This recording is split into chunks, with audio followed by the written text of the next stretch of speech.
सामने रख दूं, $80 के नीचे आया है कच्चा तेल। क्या ये तगड़ी तेजी को ट्रिगर करेगा? क्या अब ईरान और अमेरिका के बीच में डील को माना जाए कि पक्की हो जाएगी? युद्ध लगभग खत्म होने के संकेत है या अभी भी क्वेश्चन मार्क बाकी है? गिफ्ट निफ्टी में दमदार तेजी क्यों है और ऐसे में क्या गैप अप ओपनिंग के बाद भी और बढ़ सकते हैं? एफआई अब पैसा लगाने के मूड में आ रहे हैं और ऐसे में क्या आप भी और पैसा लगाएंगे? ये बड़ा सवाल आपको अपने आप से पूछना है। कैश ने कल भी मचाया है केओस और ऐसे में आप किस लेवल पर मानेंगे कि बाजार की क्लोजिंग हुई है? ये भी इंपॉर्टेंट होगा आपके लिए। नए ब्रेकआउट के लिए क्या निफ्टी तैयार होता हुआ दिख रहा है? ये भी जानेंगे समझेंगे। और बैंक निफ्टी क्या लीडरशिप लेने को तैयार है और अच्छे निफ्टी के दम पर कौन से शहरों में करनी है आपको खरीदारी? ये सारे सवाल हैं जिनके लेंगे आज जवाब। आज घरेलू मोर्चे पर भी बहुत सारा काम है सर। पहले इंटरनेशनल मार्केट ही निपटा लेते हैं। अमेरिका ईरान हॉर्मूज पर अब बात बनती दिख रही है। ये अच्छा बात का आपने निपटा लेते मेरा बस है निपटाने का, तो मैं है ना युद्ध को निपटा दूं। हम ही जाके हॉर्मूज का दरवाजा खोल देते हैं। क्योंकि अल्टीमेटली वो कहते हैं ना कि तेजी का रास्ता हॉर्मूज से खुलेगा। वैसा वाला है, हॉर्मूज खुलेगा तेजी होगी, वैसा वाला हाल है। लेकिन जो कुछ बड़े डेवलपमेंट है जिनके दम पर कच्चा तेल आपको $80 के नीचे दिख रहा है, वो जान लीजिए, समझिए। कल देर रात 11 बजे अमेरिकी वित्त मंत्री स्कॉट बेसेंट का एक बयान आया है, वो काम करता हुआ दिखा है और उन्होंने कहा कि बुधवार तक, यानी कि मोटा मोटी आज रात अमेरिका का समझ ले तो कल तक यहाँ पर हॉर्मूज खोलने को लेकर एक ईरान के साथ समझौता होने की पूरी तैयारी। उन्होंने मंगलवार बुधवार का है, उनका बुधवार आज रात को होगा। तो हम कल गुरुवार मान ले, एक दिन आगे। रात को 1 बजे मार्को रूबियो साहब का भी एक स्टेटमेंट आया है और उन्होंने कहा कि ईरान और ओमान के बीच में जो बातचीत चल रही मध्यस्थता के लिहाज से, उसमें अमेरिका भी शामिल हुआ। इसने थोड़ा और जोश बढ़ा है। न्यूक्लियर हथियार और हॉर्मूज को खोलने के मोर्चे पर बड़ी प्रगति हुई है, ऐसा मार्को रूबियो साहब का मानना है। रात को 2:30 बजे अमेरिकी सेना की तरफ से एक स्टेटमेंट आया है। उन्होंने कहा कि दक्षिणी हॉर्मूज से, अब ये मुझे पूछता दक्षिणी हॉर्मूज किधर है, कॉमन सेंस से ये समझ लीजिए दक्षिण की तरफ है, वहाँ से जहाज़ों की आवाजाही चल रही है और दक्षिणी हॉर्मूज का रास्ता सभी तरह के जहाज़ों के लिए पूरी तरह खुला है। उन्होंने कुछ नंबर भी दिए कि 1001 जहाज़ हमने पिछले 15 दिनों में वहाँ से कमर्शियल जहाज़ निकाले करें, जो भी है। मैं उतनी डिटेल में नहीं जा रहा, उतनी ज़रूरत भी है। हमारे काम की चीज़ 3 स्टेटमेंट है, एक अमेरिका की वित्त मंत्री की तरफ से, एक मार्को रूबियो की तरफ और एक अमेरिका की सेना की तरफ। और इन तीनों का असर कच्चे तेल में देख लीजिए, $80 के नीचे आता हुआ दिखा है कच्चा तेल। अगर कहते हैं कि वो चांद में भी दाग है, अगर इसमें कोई दाग है तो सिर्फ इतना ही कि ईरान ने कुछ भी कहा नहीं, बुरा नहीं कहा लेकिन अच्छा भी नहीं कहा। कतर की तरफ से भी कुछ अच्छे स्टेटमेंट आए। कतर ने कहा कि हम बातचीत कर रहे हैं, करा रहे हैं, वहाँ से भी स्टेटमेंट बढ़िया है, उससे भी थोड़ा जोश मिला है। $79 के नीचे अब कच्चा तेल आता हुआ दिख रहा है। सो सबसे बढ़िया चीज़ यही कि अगर क्रूड नीचे तो हमारा तो सब कुछ ऊपर है, मूड, माहौल, सेंटिमेंट, सब बाजार सब कुछ ठीक है। हमें तो क्रूड ही नीचे चाहिए, बाकी तो और कुछ नहीं। सही बात है, मतलब मजबूती की पिच तैयार हो चुकी है। बिल्कुल हो चुकी है, अब बिल्कुल हो चुकी है। और ऐसे में तेजी अब नहीं होगी तो कब होगी ना जी, सबसे बड़ी बात वही है। तो तेजी के कई सारे कारण हैं जो मैं आपके सामने रख दूं, एक नहीं पूरे 10। कच्चे तेल में तेज गिरावट सबसे बड़ा कारण है भारतीय बाजारों में तेजी बनाने का। युद्ध रुकने के मजबूत संकेत आते दिख रहे हैं, क्योंकि एक साथ इतने स्टेटमेंट्स। अब ये अलग बात है कि ट्रंप के स्टेटमेंट नहीं, ट्रंप को छोड़कर बाकी सबके हैं, लेकिन हैं। एशिया और अमेरिका में तगड़ी तेजी, मैं ग्लोबल बिग डेटा में आपको बताऊंगा। सिर्फ इतना सा बता दूं, लाइफ हाई पर पहुंचे डाउ पर हम फिर से एक बार। एफआईज की खरीदारी लौटने के लगातार और बढ़िया संकेत आते दिख रहे हैं। लगातार 6ठे दिन खरीदारी की है एफआईज ने बड़े लंबे समय के बाद। रिजल्ट सीजन बेहद मजबूती से चल रहा है इस वक्त। कहीं कोई झटके और इतने बड़े एक्सीडेंट वाली बात नहीं, ज़्यादातर रिजल्ट अच्छे आते दिख रहे हैं। इकोनॉमी से जीएसटी और ऑटो नंबर्स जैसे जो आ रहे हैं, मजबूत इकोनॉमी के संकेत दे रहे हैं।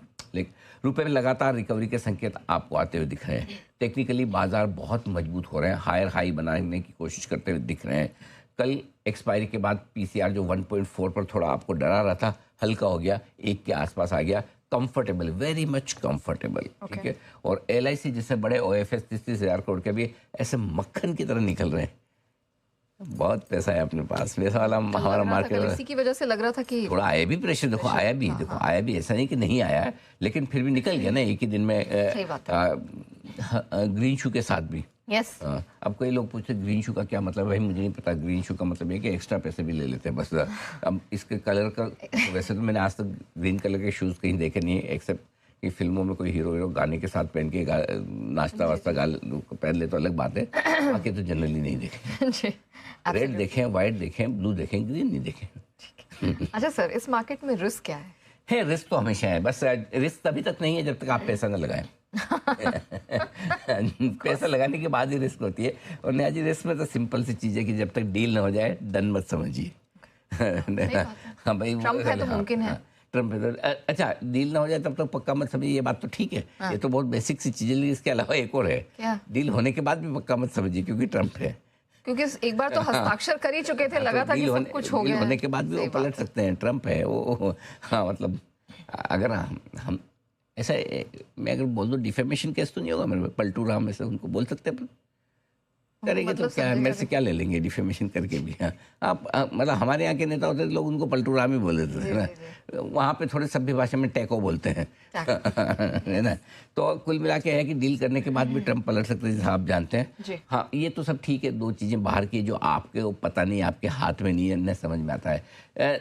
आपके लिए जो इम्पोर्टेंट है आज वो है आरबीआई की पॉलिसी। करेक्ट। 10 बजे अभी गवर्नर साहब की पॉलिसी भी आएगी और पॉलिसी में कमेंट्री बेहद अहम होगी। ओके सर, आपने सिंस इस बात का जिक्र किया, 1.25 घंटे में इसकी शुरुआत भी होगी।